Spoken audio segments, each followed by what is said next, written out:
Hey IELTS candidates, this is Sapali once again with another useful video on standard writing in order to enhance your writing skills for a higher band. So thanks for stopping by and welcome. Today's topic is complex sentences and its importance in validating your efficiency in writing. So I'm going to discuss the types of complex sentences and how they are utilized in your writing with a sample text written by me with various types of complex sentences. All right? So let's see how it's going.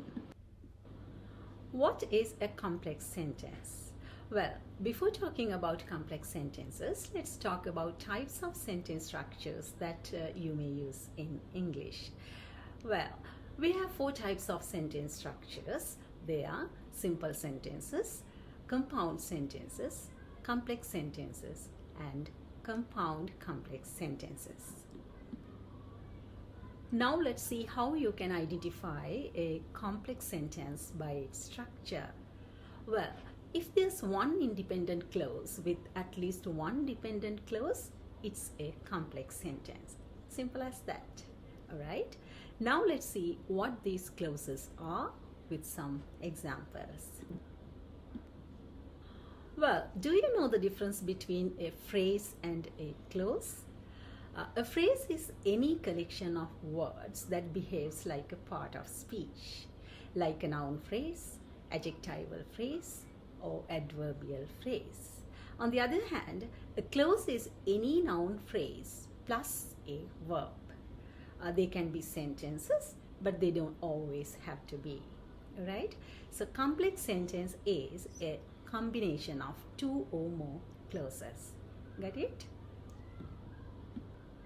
Now let's see what these two types of clauses are. Independent clause has the ability to stand alone as a sentence, and it always makes a complete thought. For example, they were flying kites. On the other hand, dependent clause cannot stand alone even though it has a subject and a verb.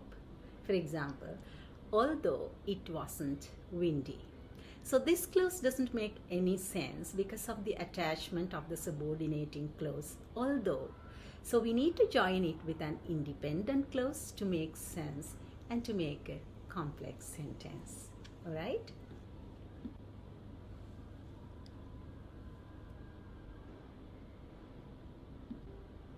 Well, it's important to know when and where you need to use complex sentences, isn't it? Usually, we use complex sentences in standard writing. In other words, it validates your efficiency in writing skills. And next question is when? When you need to provide more information to explain or modify your sentence's main point, you need to use complex sentence. You got my point? All right. Well, your next question must be these external components we add to join these two clauses. There are three types of conjunctions. One is relative pronouns, next is subordinating conjunctions, and the other one is verb forms that end in ing or ed or infinitive verb forms. We'll see it in detail for further clarification. How is a complex sentence formed? A complex sentence is formed by adding one or more subordinate clauses to the main independent clause using conjunctions. These conjunctions can be a relative pronoun, a participle, or infinitive verb form. Understood? So let's see an example. Now let's see what a relative pronoun is.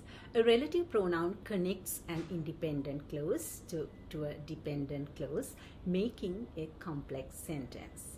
A clause beginning with a relative pronoun is poised to answer questions such as which one, how many, or what kind. Who, whom, what, which, and that are all relative pronouns.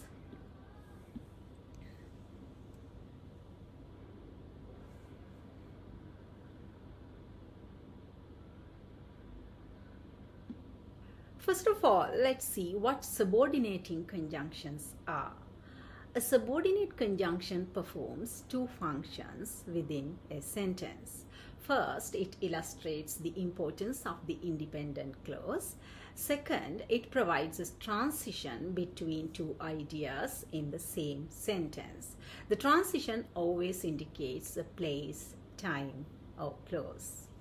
Subordinating conjunctions used in complex sentences are after, although, as soon as, because, before, by the time, even if, even though, every time, if, in case, once, since, so that, than, the first time, unless, until, when, whenever, whether or not, while, and why.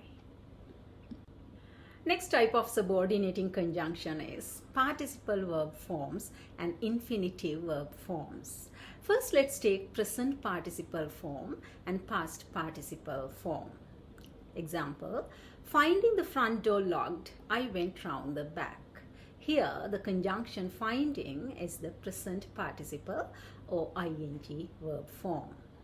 Surprised by my return, my wife asked me what I was doing back already.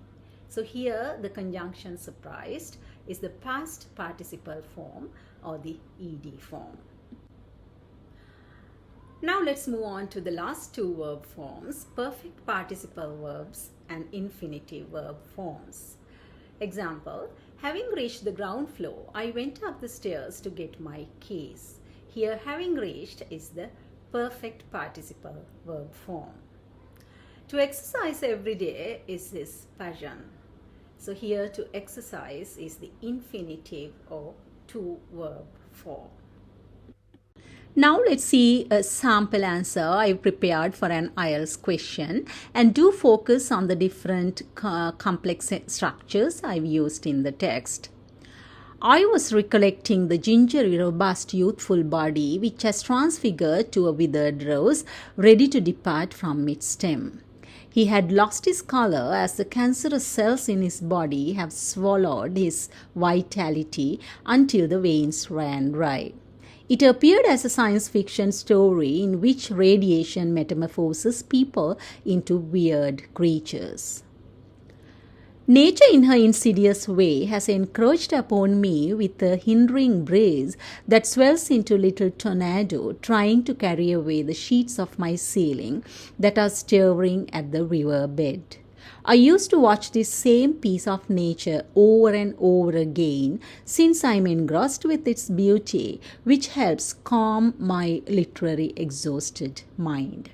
Here I've used some relative pronouns such as which, that, and in which, together with some subordinating conjunctions like until, as, since, etc.